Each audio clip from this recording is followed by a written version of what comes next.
Okay, y'all, making the most of your time, as we always promise to do. I'm going to jump into things a little bit. Grab a seat if you're coming on in.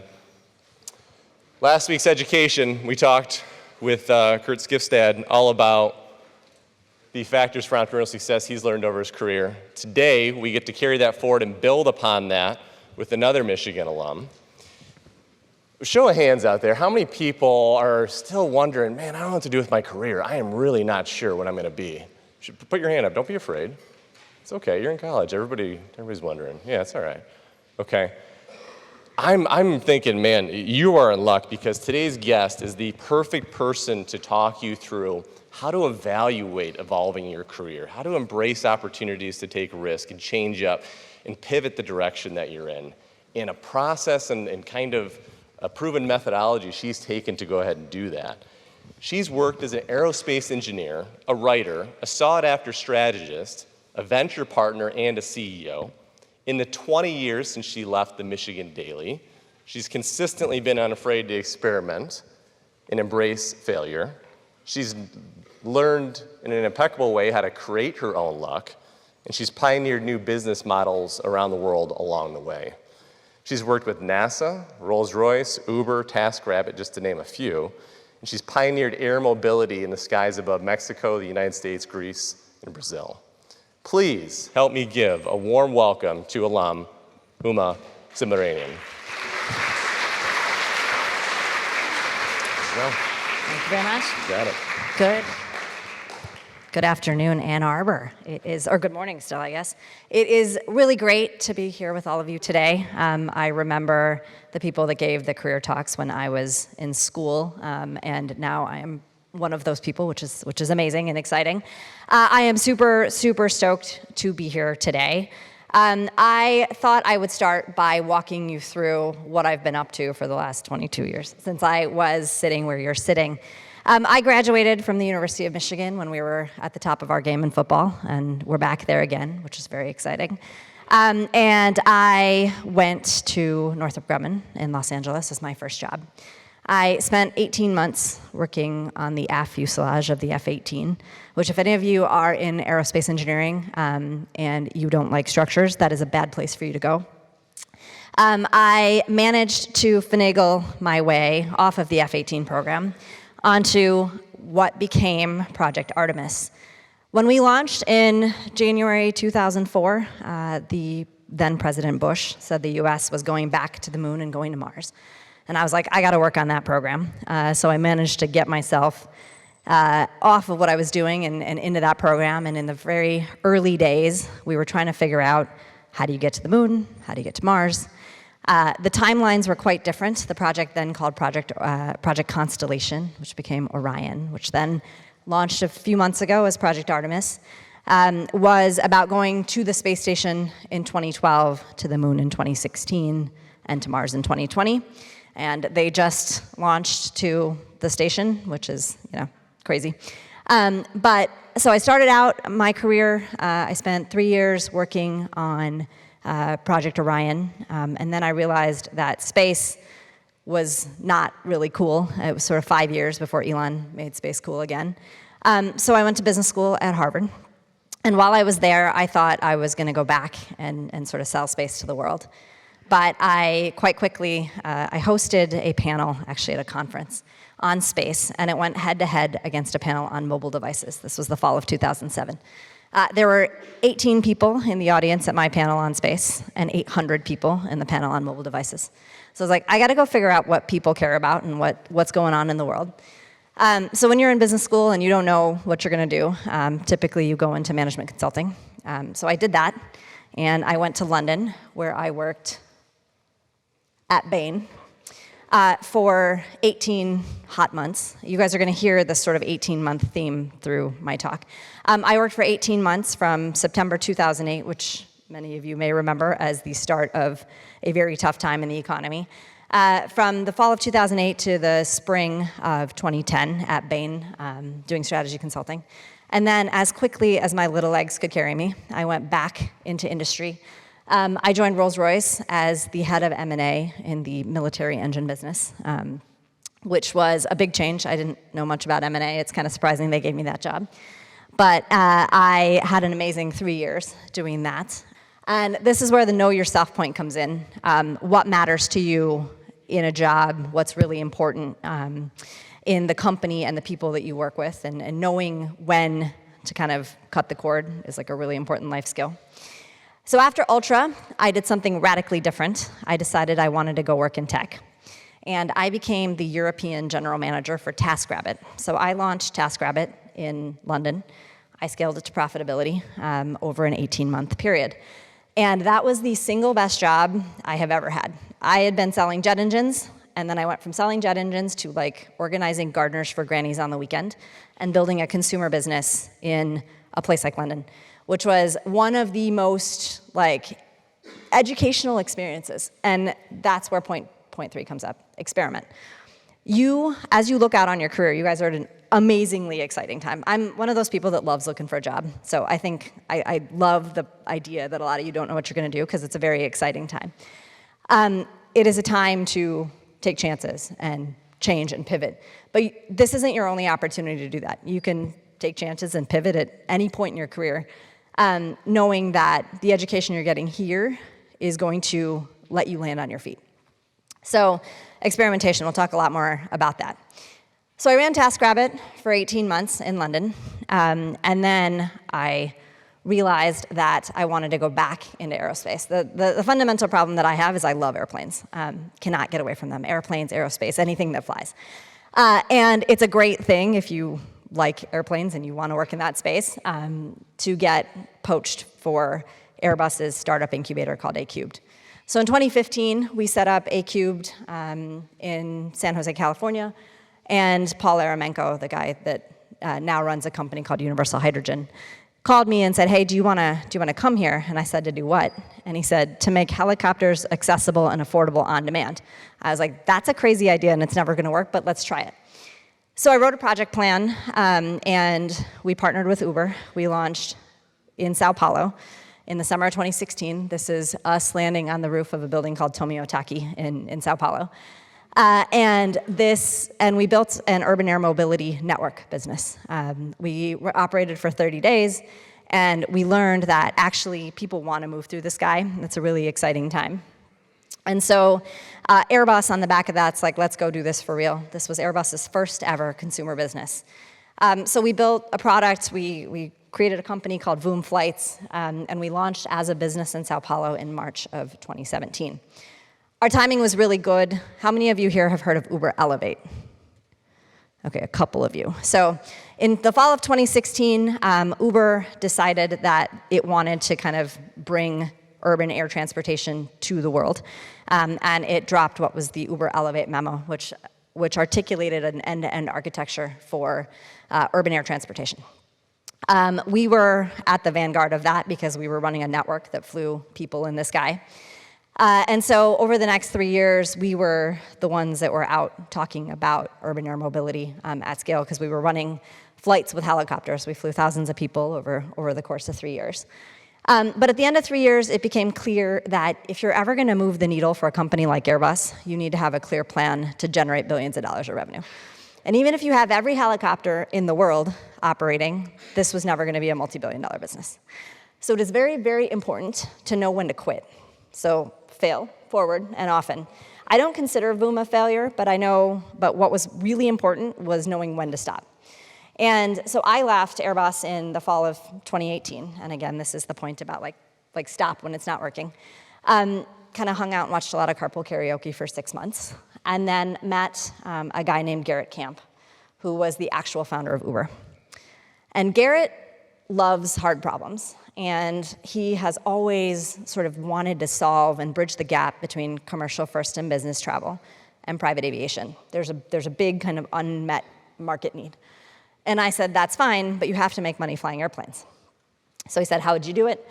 And I said, I would buy Embraer regional jets, which you can get for about $1.8 million, and kind of tear them down, put 16 seats in them, and you end up with a 16-seat semi-private jet. So these airplanes are really, really dope on the inside. If you go on to Aero's Instagram, there's like loads of videos and pictures of the airplanes. But we launched as an airline in 2019.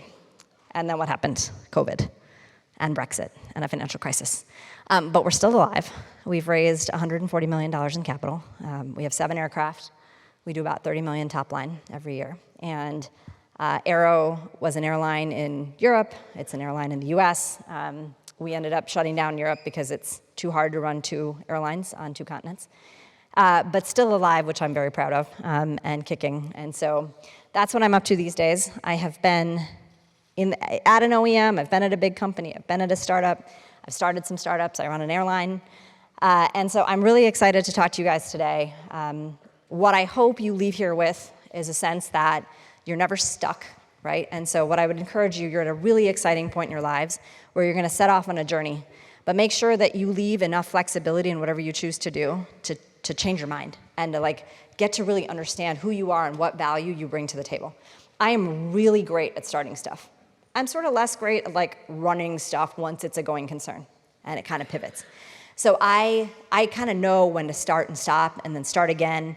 And I know myself well enough to know what are the environments that I am going to thrive in. And that is my challenge to you. Get to know yourself over the course of the next 10 years. At business school, they always kind of give us a rubric that's pretty useful. Learn, earn, return. So spend the first 10 to 15 years learning about yourself and what you're really good at and what you like to do. Spend the next kind of 10 to 15 years are about kind of maximizing value capture for yourself. And then after that is the time to really start to give back and really kind of share what you've learned to the world. So I'm excited for all of you. I'm excited to have this conversation and all right, let's thank Uma for giving back by coming here today. A giant picture of your face just to make you feel comfortable and at home. Yeah. Okay, so many places that I'm interested to talk about this and dive into it. When you're talking about knowing yourself, let's rewind and go back to when you're in their shoes and you're potentially maybe a senior, let's say. What did you know about yourself then that put you in a position to go out into the working world feeling confident? That's a great question. So when I went to space camp when I was young, and I always wanted to work on aerospace and aviation stuff. But it turned out I am not super technical. I found engineering, I'll be transparent, I found engineering hard. But I'm really good at writing, and I have a degree in Spanish. And what I knew about myself is what I am good at, and I managed to learn that. And so if you were to audit yourself, right, you're gonna know that there's some things that you're gonna be real good at, and some things that you're not good at. And while there are some schools of thought that say get better at the things you're not good at, I actually think that's a waste of time. I think focus on the things that you're good at that make you uniquely you and that you're good at doing, and do those things and do them well. I didn't do that in my first job. I had a job offer at Pratt & Whitney in the Turbine Module Center, which would have been fun. And then I had a job in structural engineering, 2 offers, a structural engineering job at Northrop. And I hated structures in college, but I wanted to live in LA on the beach. So I was like, all right, I'll take this job in structures. And I got there, and in the first 3 months, I was like, I hate this. I don't want to look at, shear force on a panel, on a composite panel on the side of the F-18. I want to do stuff that's going to change the world, work on space. But I'm quite good at picking up on the internal cues. If I have Monday morning blues or a sense of dread, I know that that's not working. And so I'm pretty good at knowing what I like and what I don't. And my advice is lean into the things that you really like. That's perfect. So I'm thinking about that because you go to Artemis. You didn't have any formal business training at this point in your education at Michigan. You had a degree in Spanish and a degree in aerospace engineering. You get there and you realize this is not for me. I want to do something different. I want to change the world. How did you leverage that opportunity? What did you do while you were there in that initial entry-level job to expose yourself, to get that education, to get that business mindset that would carry you forward? Yeah, so in this sort of spirit of making your own luck, so Northrop was working on the space program, and I really wanted off of the F-18. And so I went and I talked to them. There was a guy that had gone to Michigan also that was in that place. I was like, I really want to come over. So Northrop forced them to take me and someone else if they were going to move us, but they moved me to systems engineering. But there was a guy that was running BD, and I would just go and I would sit with him, and I would want to know what he's up to and what he's doing. Business development for anybody who doesn't know. And I would go to conferences with him. And I would kind of find things that he would find interesting and make sure that he knew about them. So I ended up becoming his right-hand person. He ended up writing my recommendation letters to business school. And it was through him that I learned about, how do you, what does net present value mean? Like all of these things about fundamental business concepts. And I realized that's what I want to do. I want to, I love selling programs, right? And this was business development. This was about selling Northrop's capabilities to build a space program to the US government, to NASA. And I really enjoyed that. And I got to know that the things that I enjoy are kind of more on that. Fascinating. So this person who ran BD that you kind of became almost apprentice-like for to understand and to get that skill set, was there anything in particular outside of the conferences and kind of seeking out things that would be interesting to him that you brought? Did you end up having any kind of courses on the side? Did you end up finalizing the idea of these are the skill sets I really want to polish? I didn't, but he had a really interesting career. He'd worked at Aero doing a lot of space stuff. He had run the California Space Board, and he'd done a lot of things that was how I saw my career going. I thought I was going to be in space forever. And he had those experiences, and he had been to business school, and he's like, you should really go to business school. So that's what I did. Then this leads you out east. You go to some place in the Boston area, whatever, it doesn't matter. No one's ever heard it's of. Not Ross, we know that. You go out there, and then this is an interesting time I can imagine in your life where you've got your experience at U of M, you've got the network that you've already kind of built and cultivated around with the Michigan alumni, and now you're going to a brand new place where you don't have connections, you don't have community, you don't know the business world in the same way that maybe some of your peers are coming into that. Talk us through what that was like. That was very interesting. I also ran the Michigan Alumni Club in LA, so I knew everyone in Michigan world in LA. I had a lot of friends, and I got to Boston, and I didn't know anyone, no one. And all of these people had kind of been to school together. They'd gone to boarding school together and undergrad and all this stuff. So I had gone from being a big fish to a teeny tiny fish in a big pond, and I didn't know anything about that world. But what's great about that environment is it's forced learning. It's a little bit like high school with money. You're forced into this very kind of community, and it was a great way to kind of see the world. But I didn't know I knew nothing about finance and accounting and any of these things, but that education was very helpful because I learned a lot kind of in that environment. But I definitely think for those of you that are thinking about going to business school, wait a couple years, see what you like, and then go back. You'll have a lot more to kind of offer in a participatory way. Yeah, absolutely. So I, for one, agree entirely with that. So great advice. I'm interested to know, we always find that students get to a point where they're a senior, they're on the cusp of graduating, and there's always these aha moments. Oh, I wish I would have known about XYZ. I wish I would have taken advantage of XYZ, or whatever it might have been. When you then go to business school, was your mindset different? Were you in a position to understand how to take advantage of the resources available as a student, and what did you do while you were there?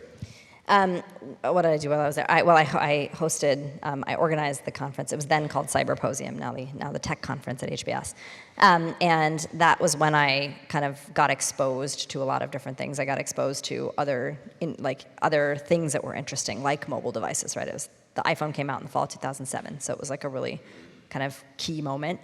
And so I think there are, one of the things that grad school teaches you to do well is to use the network and just reach out. People actually, I've gotten some inbounds from Michigan alumni, and I always respond because people that have that kind of initiative are generally people that you want to encourage in their career. So that's one piece of advice. I'm really good at writing cold emails, and I call them love letters. Writing love letters to people I don't know, and it's provided a lot of opportunity. So if there are people out there that you think, if you write to Elon Musk, obviously he's probably not going to write back, but if there are people out there that have done things that you think are interesting, reach out, because generally if they're the CEO, they got there because they check their email a lot. So they'll at least read it. Whether they respond or not is generally up to them, but you never know unless you try. Break that down for us. What are the aspects of these love letters that they need to replicate when they're crafting an email? So if you're sending an email to someone, make sure that it's interesting to them as the recipient. So my love letter structure is the first paragraph is generally why I think they're great. The second paragraph, 2 or 3 lines, is why I'm great and could be accretive to whatever they're doing. And then the last paragraph is just an ask, just for a conversation, or something kind of innocuous, would you Like, would you be willing to speak with me for 10 minutes, right? You're not asking them for a job. You're not asking them for money. It's just a very quick email. But the first paragraph needs to be, why do you think that person's interesting? If I get an email that's like, here's the 15 things I've done, but nothing about why I should care, I don't respond. But if it's something that's taking the time to think about why I should care, then as the recipient of that email, I'll probably respond. Thinking on behalf of the recipient so that they don't have to. Yeah. Making it easy to say yes. Make it easy to say yes. Absolutely. So I'm thinking back to the tech conference you started when you were at HBS, and this maps to something I've heard you say previously, which is that you really love taking kind of kernels of ideas and really small things and really kind of building them and helping them grow. It sounds like what you did with the tech conference. And then what was it about that experience that reinforced, okay, I want to continue to do this throughout my career. I want to go to other corporations. I might want to go to a startup. Like, how did that build? Yeah, that's actually something that I've done for a long time. When I was here, I worked in the mayor's office randomly, and I helped them organize. What didn't you do? I was on the radio. I did a lot of stuff. I worked at the mayor's office, and they're like, we want to run a green fair in Ann Arbor. And that was the first time I'd started something from absolutely nothing. I called 50 organizations to see if they wanted to participate in the mayor's green fair. And it was this wild success. We closed 3 blocks of Main Street, and there were hundreds of people on the street. And that was the first time I'd built something from nothing. And having the experience of building something from nothing and seeing people respond to it is kind of a cool experience. It gives you validation that you can actually take an idea from nothing to something. I love it. Students, let me run an experiment real quick. Close your eyes. No one's watching you. There's no judgment. Raise your hand if you believe you innately have the hustle that she's describing. Okay, thank you. All right, you can open your eyes now.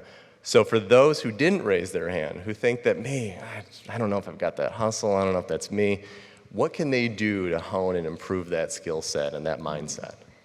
That's a good question.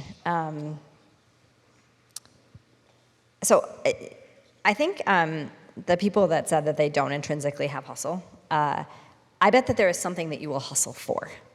I have a friend, her son loves basketball, and he will hustle to get out the door to get to basketball early, right? Doesn't love other stuff, but will hustle to get there. There is something that you love that makes you you, right? Lean into that, right? It can be whatever, and hustle is a muscle. Ooh, that rhymes. Oh, that's good. Yeah, Tagline, there it is. Hustle is a muscle. No, but it's definitely true. Hustle is definitely a muscle. So once you've started something, I've now started 2 companies and raised $140 million. I can go start another company and raise money. That's not a problem. But I didn't know that until I'd done it, right? And there's a little bit of you gotta try, and you gotta go out there and do stuff and demonstrate to yourself that you can, right? I mean, what was I doing in the mayor's office? I had a degree in aerospace engineering, but I wanted to work for the mayor. I don't know why. I actually literally cannot remember why I wanted to do that. But it was a great experience because I built something from absolutely nothing. There is something that you will hustle for, right? Some interest, something. And what is it about that thing that works for you? There's a level of internal audit that everyone needs to do. That's what is that thing that you find interesting, right? And what is that thing that you'll get out of bed for, right? And what is it about that thing that you'll get out of bed for that makes that interesting to you? And do more of it, right? Because the world needs whatever that is. Do you have any processes that you use to otherwise identify those aspects of industries, interests, technology that you have that are really just calling to you? Or do you just have an ability to otherwise know, okay, I'm highly interested in this, I'm going for it? Or is there something that helps you suss out what those are? I meditate a lot. So I have a pretty good internal compass around what brings me joy, right? And I know if something is distasteful, right? And I just kind of know intrinsically if there is something distasteful about that thing, there's a reason. And there is something about, but the things that are pleasing to you, it'll be the kernel of a pleasing idea. You'll be oh, hey, I would love to start an airline, right? That's kind of interesting. What is it like to be a customer of Airbus and Northrop and Embraer, to be a customer and start an airline? What is that like? Because everyone talks about the airlines, but no one ever really does it. It's because it's really hard. But that was an idea that was pleasing and compelling to me. And so I think that's that whole. I think the real takeaway here is know yourself and know what is pleasing to you. Something like running a network of FBOs. If I run that out, it'd be running a business that's a going concern, running it for the bottom line, not really building anything, just taking something that already works and making it a little bit better. Cool for someone, probably not cool for me, because it doesn't allow me to stretch the building something side of what I like to do. So you've got the hustle. The hustle helps you identify and pay attention to what's interesting to you, because otherwise you can't have the hustle, get fuel and motivated without knowing that. And then there's the decision to take a risk or to embrace a risk around some opportunity that is otherwise there. You've talked before in previous interviews and podcasts and all about the notion of I'm willing to embrace risks and do the things I'm willing to because I know I'm always hireable. If this doesn't pan out, it'll be fine. I'm hireable. How do you evaluate risk? What is it that they can take away as kind of a thought process and a methodology for understanding how to evaluate risk and approach it? Yeah, I think, so you're graduating from here. Well, I assume you'll all graduate, so you should be graduating from here, most likely. And that is already validation, right? You have already it has been demonstrated to the world that you are smart. It has been demonstrated to the world that you can get through, 70% of you can get through an engineering program here. And whatever else you're studying. It has been demonstrated to the world that you have been sort of externally validated, right? You are intrinsically hireable, right? And that's a fact, right? There's a lot of other people that didn't get in here. That's right? a CEO telling you that. That's not a prof, that's not somebody else. That's somebody who actually makes hires. Yeah, that actually hires. So you have passed the minimum bar, right? So you can take a lot of risk because you're smart. And someone is going to hire you because what the world needs is smart people doing smart things. That's just a fact. And the ability to not get stuck in the, oh my God, I got to get the perfect job for me coming out of college. You don't. You just have to get the perfect job for the next 2 to 3 years of your life, right? Get a job that you're going to learn something in. And then if you follow this sort of learn, earn, return rubric, which I actually think is pretty useful, spend time learning. Learn what you're good at, more importantly, what you're bad at. And then kind of pivot and iterate on that. Okay. So you do this, you embrace the risk, and at that point, it sounds like you might be setting a timer of 18 months. Talk to us about the 18-month rule. The 18-month. So that is something that kind of just happened initially, is that I feel like 18 months, so every 18 months I evaluate my life. And I'm like, can I do what I'm about to do for the next 18 months? If the answer is yes, continue. If the answer is no, make a change, right? And there are some things that I could not continue doing, like working on the F-18, doing structures. That just was not for me, right? And 18 months is long enough where you're gonna know whether or not you like something and whether or not it likes you, which is also important. And whether or not that's going to work for you to keep going at it. Don't continue to slog away at something you hate, but don't pull the cord. There's a professor at Harvard who always says, quit early, quit often, and quit not because it's hard, but because it sucks, okay? I'm not telling you to quit something that's hard. I am telling you because it's hard, because sometimes there's a lot of value in things that are hard. But quit because it's not for you is very okay, right? So this is, and eventually you'll find something that you really like. I really like building companies. That's great. And so companies have a natural transition point. When you start a company, it's like a project. There's goals, right? I have to get an AOC. I have an air operating certificate. I have to buy airplanes. I have to do these things, and they're all kind of gated. And then at some point, you got to make money with that company. So you start to turn on the revenue engine, and then you start to measure it as a going concern business. But you get to the point where you're you understand whether or not something is still interesting. And so I think 18 months is a really useful window to kind of evaluate. So you guys will get your first job. After about a year, you're going to know whether you're going to have enough skill to know whether or not you're good at it. And then you're going to know whether or not you like it, right? And then if you don't like it, change. There's zero, you got one life and there's no harm. But ask yourself, am I quitting because it sucks or am I quitting because it's hard? Yeah, I love that. I love that statement, absolutely. So all of this then is wrapped in the notion of creating your own luck. That's such an easy thing to say, and it sounds great. And there's, of course, the formula of preparation meeting opportunity. But what else is added into that? What else are you baking into the ingredients of creating your own luck? How do you go about doing that? A lot of people don't send people emails, right? Because they're afraid they're not going to write back. Who cares? Like, nobody's going to know you emailed that person The except worst you. you hear is no. No, right? So move on, right? And I coach a lot of entrepreneurs. I was just working with this really bright MIT PhD who's got a very cool electric autonomous hydrofoil company. She's like, oh no, this fund didn't write back. I'm like, who cares? Move on, right? Like, people are going to say no, but cast a wide net. Like, and if you're going to change jobs a lot, you got to become really resilient, right? But you got to build resilience to the point where you don't care anymore because it's not personal. It's like, oh, that doesn't meet, it's an airline. It's not going to return 100x. Duh, no, we burn jet fuel. Like, of course it's not going to return 100x.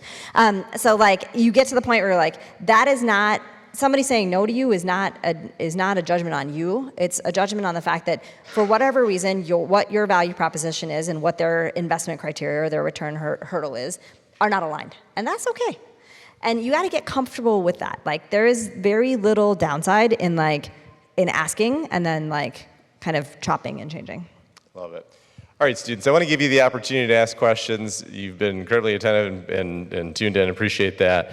One question I want to ask before we kick it out there is to say to you, this notion of knowing yourself and them knowing themselves as they graduate here, they're going to be entering the part of the Michigan alumni community and the family and the notion of what that means and the value of the network. But until you're in it, and until you're in it for a while and you've kind of been out in the quote-unquote real world, it's hard to appreciate what that means. And it's hard to understand how you stack against their peers or their competitors for other jobs that might be out there and the other graduates from MIT or Harvard or wherever it might be. Talk to a little bit about what it means. What's distinctly Michigan? What makes a Michigan graduate unique? What's the archetype that otherwise is perceived? What's the reputation around that? Yeah, I think, so the Michigan community is extremely strong, right? And I think there's always a willingness to help Michigan grads out in the community. And it's huge, right? It's 500,000 people strong, right? And people are doing really interesting things. The CEO of American Airlines went to Ross, right?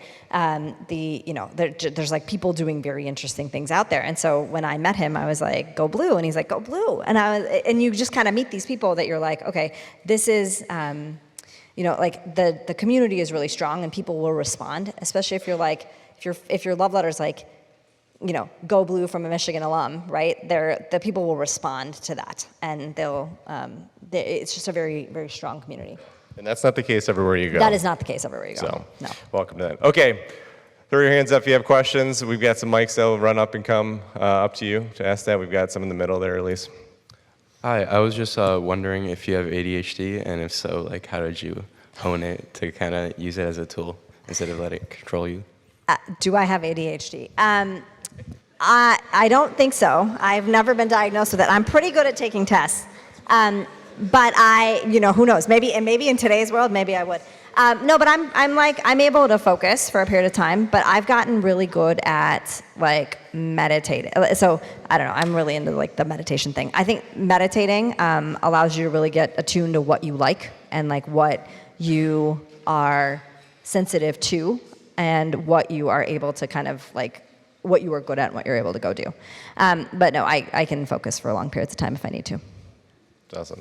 Yeah, knowing yourself and knowing meditation is your way to do it. Okay. Yeah, what is your process for raising money for a company or organization? Where do you start? Question is, what's your process for raising money for an organization? Where do you start? Depends on the company, and it is very different if it is asset heavy or asset light. That's a question that I could talk about for hours. I do want to make one point, right? This is a class about entrepreneurship. But, and being a CEO is really sexy, but it's also a giant pain in the ass, okay? I'm gonna be very honest with you.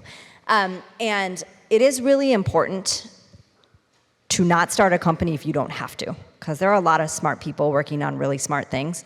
And a lot of times, unless the idea is so radical, right, or you have to go do it, you're compelled, moved to go do it, make sure that you've cast a wide net first and make sure that that idea is not being explored in a way that you could go work there, right? Now, if you've run that analysis and you've concluded that I want to go launch a company, right? Then you've got to ask yourself, what is this company?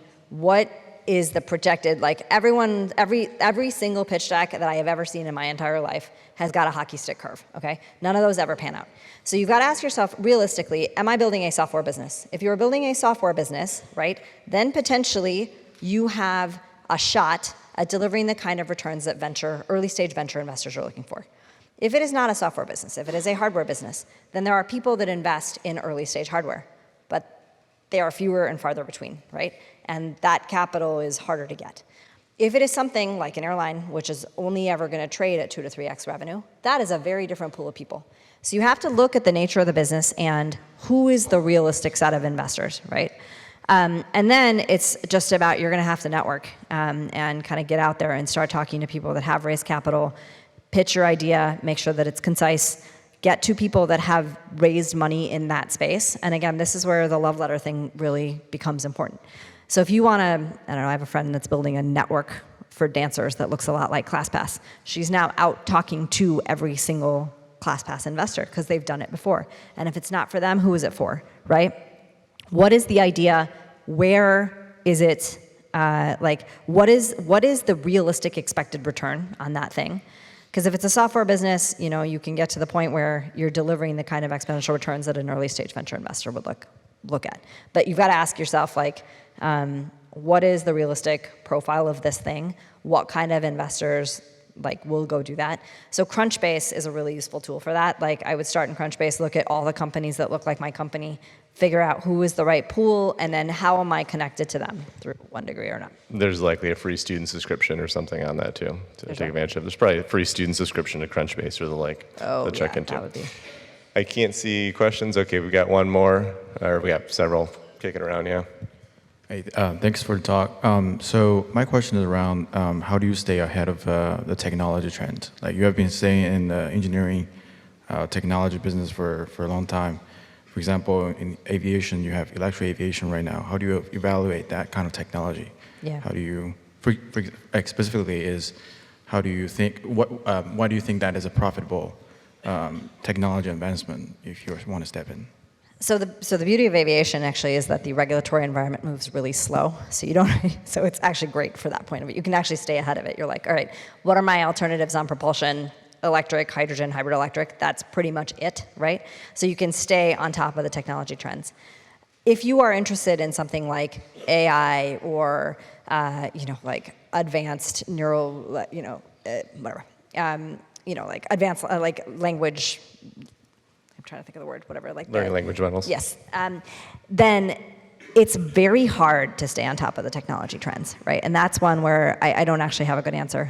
In the aerospace world, right, staying on top of technology is pretty easy because the FAA takes years to certify anything. And so today's best-in-class batteries that you can buy, the cells are 240 watt-hours a kilogram. We need 800 to 1,000 watt-hours a kilogram to get any kind of regional aviation at any scale, right? So that's a pretty linear kind of cycle. Well, hopefully it's exponential, but it's relatively straightforward, right? So in certain industries, staying on top of the trends is easier, but in things like gene editing or AI or whatever, staying on top of what's happening is a lot harder. And I'll be honest, I don't have great advice for how to stay on top of it. The All In podcast is probably where I get most of my information, but I'll leave aside whether or not those guys are likable or not. But there are ways to get information about what's happening. Reading TechCrunch, the front page of TechCrunch every day is useful. But that is a good question that I don't have a great answer for. One more question we have time for. There's 3 of them. Could you just give us a quick breakdown on how you, working at a startup, starting a startup, how do you evaluate, this is going to be a good idea, and I can carry this through to, however many years. And then also, if you're someone who's interested in, I need to be at a startup, I need to start something, how do you stop yourself from chasing ideas that are going to fail? So failure is always a risk, right? There is no way to guarantee that idea is not going to fail. But I really think the lean startup methodology makes sense, right? Get to a product proof point quickly. So at Voom, right? Before we started Voom, we partnered with Uber. We started in March. We built an app that integrated with Uber's app. Uber Copter Sao Paulo got turned on. We launched in June, right? We flew 1,000 passengers between June and July. Okay, that is a pretty quick, that's 4 months, right, to a proof of concept. At Aero, right, I wrote a plan for what I wanted to do with the company.